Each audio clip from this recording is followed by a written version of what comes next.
ago, the organizer handed the House speakers with a schedule.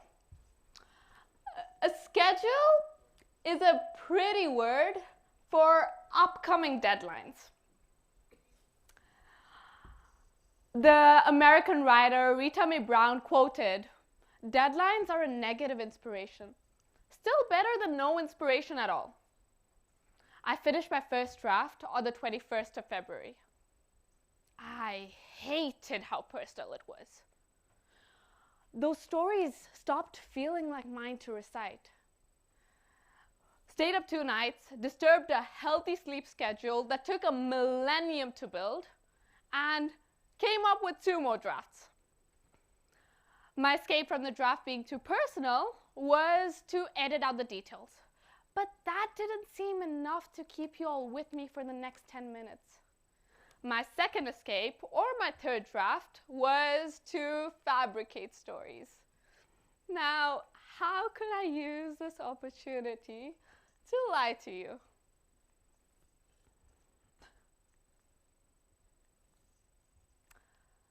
At this point, I woke up the next morning. I was fatigued, couldn't find anything worth your time. At this point, I was confident that the organizer would kick me out of this event. But then, the same day, at a random hour, a realization hit. I was scared to be here. I had the perfect pitch, but not being able to communicate that would have haunted me. Now, let me take you back a few years ago to high school. I practiced public speaking, participated in debate competitions, and also had my fingers in Model UN conferences. When I moved to Dubai, an inter-university public speaking competition came up. I was excited. Because of COVID, it had been a year since I stepped foot on stage. It had been a year since my legs trembled behind the podium, and it had also been a year since I was proud of myself for overcoming the anxiety of speaking to an audience. I gathered my first team. The first implies that's not the only team. That team backed out a week before, even before I had the chance to see them in person. The second team was devised 5 days ago. We split due to individual differences. So instead of 2 teams representing University of Birmingham, there was there were 2 teams that were representing. Finally, my last group involved my friends. People who never intended to sign up or participate in public speaking for the matter. For reference, they did a fantastic job. On the other hand, me, not so much. My voice was shaking. I forgot my speech, read off a paper like a 3rd grader, and also couldn't understand my handwriting on stage. My very own handwriting. I saw the judges sitting in the front row with eyes full of pity and nods full of cheering, just to get me through my 3 minutes. Even today, when I close my eyes, that image is ingrained in the back of my head. My excuses, procrastination, failed attempts 2 weeks ago have absolutely nothing to do with my trauma from 2021. Now, if I were sitting next to you, hearing 2 stories, one from 2021 and another from just 2 weeks ago, and seeing this girl not being capable of knitting the 2 together, I'd consider leaving the room. Maybe I should, right? No. If 2021 had an impact right now, I wouldn't be standing here or would be on the speaker list 2 months ago. The only possible way of knowing would be by being here and seeing those pity eyes and cheery nods, except the house lights aren't permitting me to see faces here. A more proven explanation, on the other hand, would be rather future-oriented. I procrastinated, made excuses, and also shied away from sharing any of those 3 drafts because I didn't want to be here. I didn't want to face a similar outcome from 2.5 years ago. But that would make me a coward. That would make me feel like a coward. And on the other hand, the organizer kicking me out would be enough of a justification for my friends, for my family, and one competent enough to fool myself as well. Right? I'm here not because of my bravery to move past my terrors from 2021, but because of the first book I read in the beginning of this year, The Courage to be Disliked by Ichiro Kishimi. That book is a guide to individual psychology by Alfred Adler. It is a dialogue between a philosopher and a disturbed member of the youth.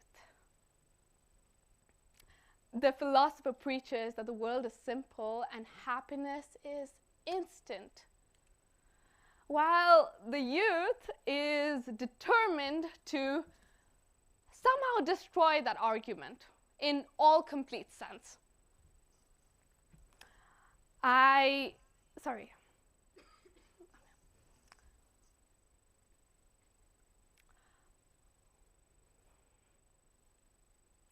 For instance, the youth described himself as pessimistic, with heightened self-consciousness, lacking self-confidence, enduring distrust of others, and ended on a note saying that if anyone was as wretched, he'd not like them in his vicinity,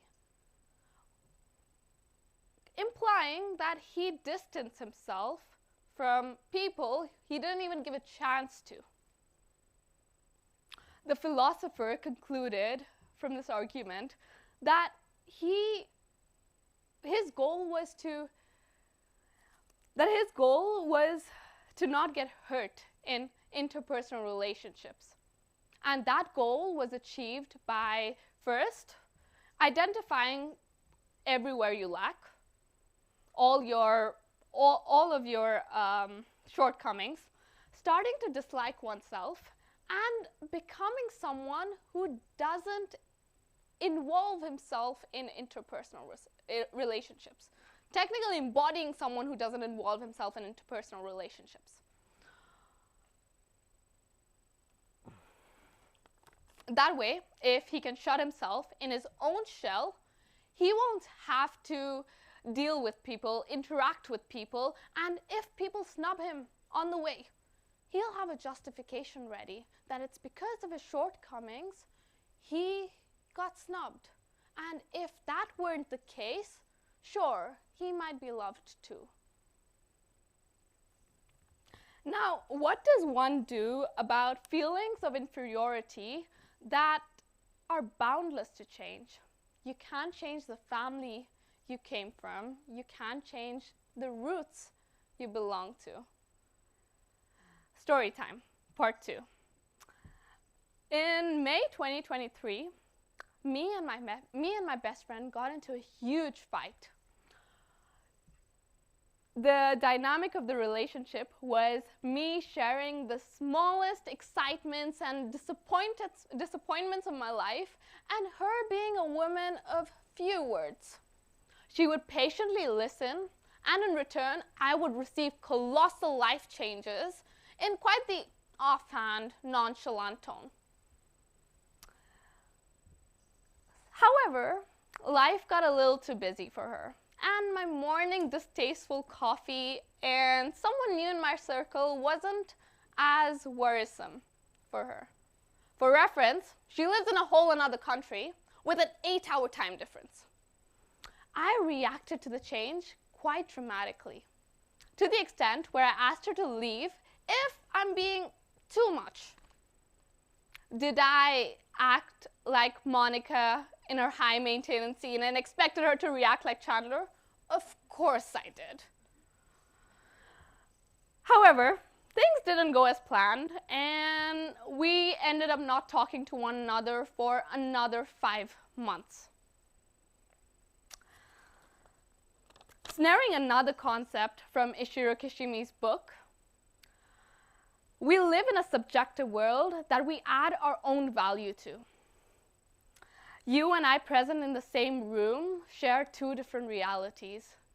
The person sitting next to you me being the ninth speaker, might have lost interest and would be scrolling through their phone, shaping a different world. Might add, a rather distasteful one. Coincidentally, Alfred Adler is considered to be the first person who used the term feeling of inferiority in the same context as we understand it today. The term has got everything to do with value judgment. It's like somebody in their 20s getting a promotion could mean discomfort for somebody aged above 45. The beauty about subjectivity is that we get to add our own value to our interpretations. There are two lenses there. Those are your interpretations, and on top of that, you also get to add your own value to it. It's your choice to view that as an advantage or a disadvantage, whatever floats your boat. An interesting example highlighted in the book was that of a $1 bill. When contemplating the tangible expenses of its production, the worth of the item is not even close to $1. Consider me living alone in the world, in solitary existence. Those $1 bills might find their way into my fireplace for warmth, or serve as a makeshift tissue in times of need.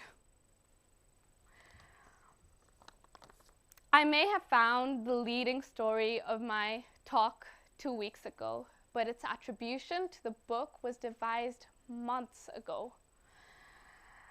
In my pitch, I submitted another mundane story from my life, only to realize 2 weeks ago that it applies everywhere. I remember in the month of January telling my friends that if there's one book I recommend each and every soul to read, in this universe, not even on planet Earth, in this universe, it is The Courage to be Disliked by Ichiro Kishimi, and I couldn't have found a better platform to express that. Thank you.